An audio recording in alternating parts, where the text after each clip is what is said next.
Within certain theist circles, dialogue on atheists is dominated by ideas which misrepresent atheists entirely. A single honest conversation with an atheist could put these ideas to rest for most people, but many theists who have never been able, or perhaps willing to have such a conversation, go about propagating these ideas. To be clear, I'm not talking about all theists here. In fact, this video will discuss statements which I have almost exclusively heard from Abrahamics, primarily Christians and Muslims. Living in the US probably has a lot to do with that, but it may also be that not all faiths are so focused on everyone believing in a particular God. In the interest of improving the dialogue between theists and atheists, I'd like to kindly address some common misconceptions about atheists which stand in the way of productive discourse. I certainly don't represent all atheists, so if you're a theist watching this, realize that if you'd like to understand where a specific atheist you know stands on the issues to come, it's best if you just politely ask that person about them. As I hope everyone will come to see by the end, none of these misconceptions have to exist if we commit ourselves to kindly asking people what they do or don't believe, and more importantly, listening before we speak. Oh, and a final note before we begin, I've already made a video correcting 5 other common misrepresentations of atheists, so if you'd like to check that out, it's linked in the description. Atheists believe everything came from nothing. First off, atheism does not dictate one's cosmology. There's no rule atheism enforces which says that a person has to believe anything about the universe's origins. I will say, though, that many atheists, or at least many of the Western atheists with which I'm familiar, are proponents of Big Bang cosmology. This may not mean what you think it means, however. The Big Bang is not some version of creation ex nihilo, or creation from nothing. The event we might call the Big Bang is not posited as an absolute beginning to our universe in the first place, but simply the furthest we can trace the expansion of our universe backward until our understanding of physics breaks down. A purely scientific understanding of the Big Bang is not accurately represented as something from nothing, but rather as our mathematical models work well up until a certain point. Beyond that, well, we don't know. That said, many of the atheists I know in accepting the Big Bang do not claim to know exactly how our universe came to be. Personally, if asked where everything came from or how everything came to be, I would just say, I don't know, because that's the only honest answer I can give. I won't stand firmly by one hypothesis over another when the evidence is just not clear. Most atheists I've ever known agree with me on that, so no. Atheists don't believe everything came from nothing. Many of us just refuse to pretend we know how our universe came to be exactly, because in reality, no one does. I think this misrepresentation of atheists says much more about the theists who believe it than the atheists it's meant to describe. It's only those theists, after all, who would describe the positions one could have on the issue as either, my God did it, or everything came from nothing. Thankfully, plenty of theists don't hold to this position. How do I know that? Well, I've actually spent time talking to, and more importantly, listening to a wide variety of theists explain their positions. If certain theists listen to atheists in the same way, they'd see that atheists don't, in fact, believe everything came from nothing. You have to have faith to be an atheist. This one is not usually stated outright, but instead implied in the Christian cliché, I don't have enough faith to be an atheist.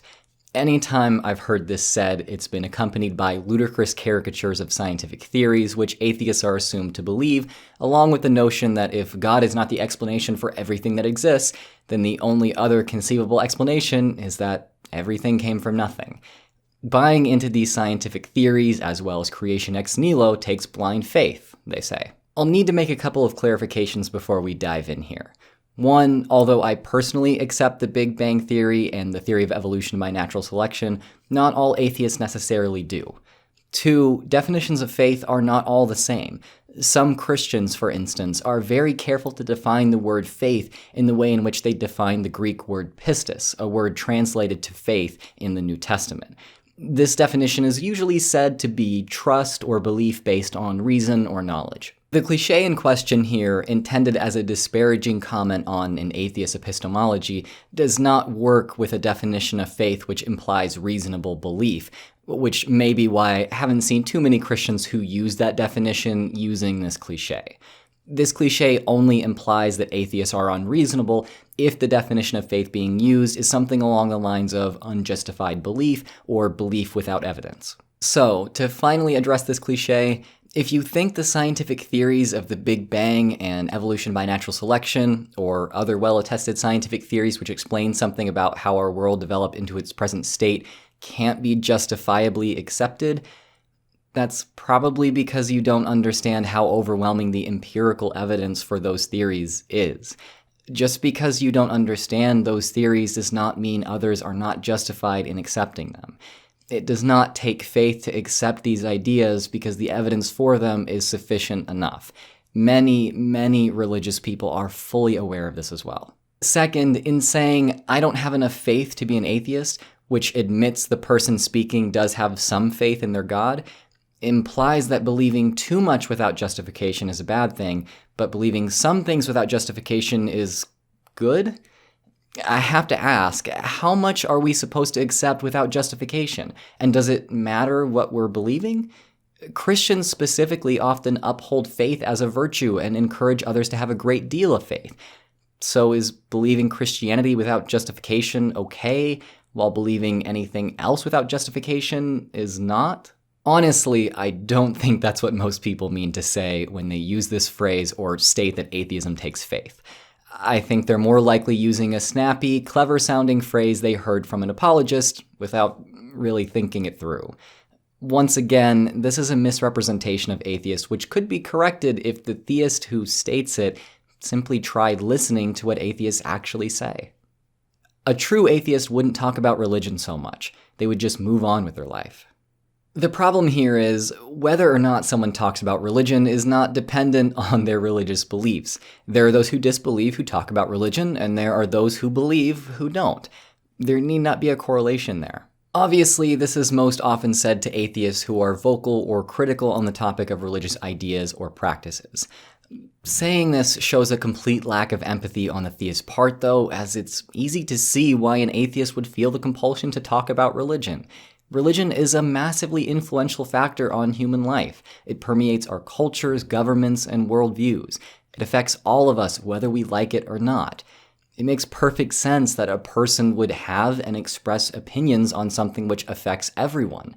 It's that simple. Further, a reason why atheists notoriously criticize certain religious beliefs and practices is because those beliefs and practices result in the marginalization, if not persecution, of atheists. Some religious people, often the exact same ones who say atheists shouldn't have opinions on religious practices, believe and teach that atheists are morally bankrupt, foolish, arrogant, or even dangerous. Of course, atheists would want to push back against that. We're totally normal people, and until everyone can accept that, atheists like myself will be justifiably motivated to speak against the very religious structures that condemn us. Beyond even that, religious belief often plays a role in the oppression of innocent people of all kinds. Issues like whether LGBT people should be allowed to marry, adopt children, or even in some cases, be allowed to live, are often discussed in religious terms. Many governments, even so-called secular governments, have official religious advisors to their leaders. Public healthcare policies, funding for scientific research, and even military action are influenced by religious beliefs of those in power all over the world.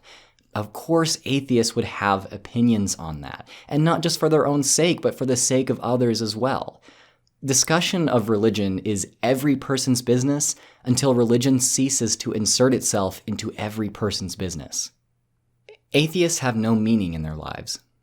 When I first became an atheist, I fully expected, in accordance to my conditioning from birth, to sink into a deep and inescapable depression because I supposedly lacked any meaning in life.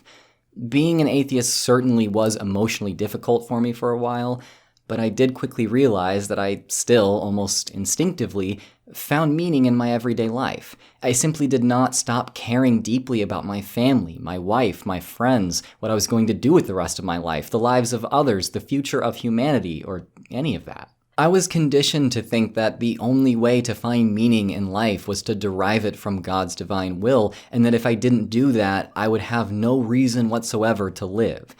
I didn't think that meaning could be found in life unless it was assigned by God and promised that I, along with some part of my reality, existed eternally. Once I got on the other side of that, though, I learned from experience that all my expectations were completely mistaken. Instead, I realized that I had actually been more of a nihilist as a Christian than I was as an atheist. It wasn't atheists, after all, who could find no meaning in life without God. It was the theists who claimed that there was no meaning in life without God who couldn't. This idea that atheists have no meaning in life is not one atheists proclaim, but rather a projection of certain theists' own belief that without their faith, they'd find no meaning in their own. The truth is, most people find meaning in their lives, but don't all do it in the exact same way. You may find meaning in your faith, others may find meaning in a completely different faith, and still others may find meaning without religion at all. All of us, believers of countless faiths all over the world, as well as non-believers of all sorts, find our own reasons to keep going, as evidenced by the fact that we all continue to exist, set goals, form relationships, and value each other. Meaning is something humans inevitably create in their own way. Meaning is the product of a mind, absolutely, but it need not be the product of a divine one. Personally, I feel a sense of urgency in life. I think this life is probably all I've got, and while I'm here and biologically and psychologically wired to enjoy life when I'm working toward goals, deepening relationships, having fun hobbies, and eating good food, I'm just going to make the most of it. I've also been born with an incredible amount of privilege, having every opportunity I need to live an enjoyable life. But since many others haven't, and my innate sense of empathy drives me to care for my fellow sentient creatures, I find an enormous amount of meaning in doing what I can to help others enjoy their lives too. If there's anything I've learned about meaning as an atheist, it's that it might just be more difficult to permanently lose all sense of meaning in life than to find some without even looking. We're quite literally wired this way, or else our species wouldn't survive. So while it may be some genetic inevitability, I find enough meaning in life to say that I feel a sense of gratitude for being able to live the only life that I know I have. Just as I said in my other video on this subject, what should be taken away from this is that the solution to the misconceptions in all these ridiculous statements is empathy. If you put yourself in an atheist's shoes, you can see how absurd these statements are and why they'd be frustrating to the atheists who constantly hear them. Before repeating something about atheists which you've only ever heard from theists, consider speaking to an atheist to get their take. I strongly encourage atheists to do the same with theists. Empathy and a willingness to listen is required if we want to get anywhere at all in this dialogue. Finally, you don't have to agree with what atheists say or think, but I think I can speak for most atheists in saying that if more theists took the time to listen to and understand us before spreading misinformation, the discourse on the God question would drastically improve. Thanks for watching. I've been Drew of Genetically Modified Skeptic. A special thanks to my patrons for their constant love and support. If you want to hear more from me, subscribe and follow me on social media at the handles below. As always, if you're an apostate in need, there are resources linked in the description to help you find community and mental health support. Remember to be kind to others in the comments, and until next time, stay skeptical.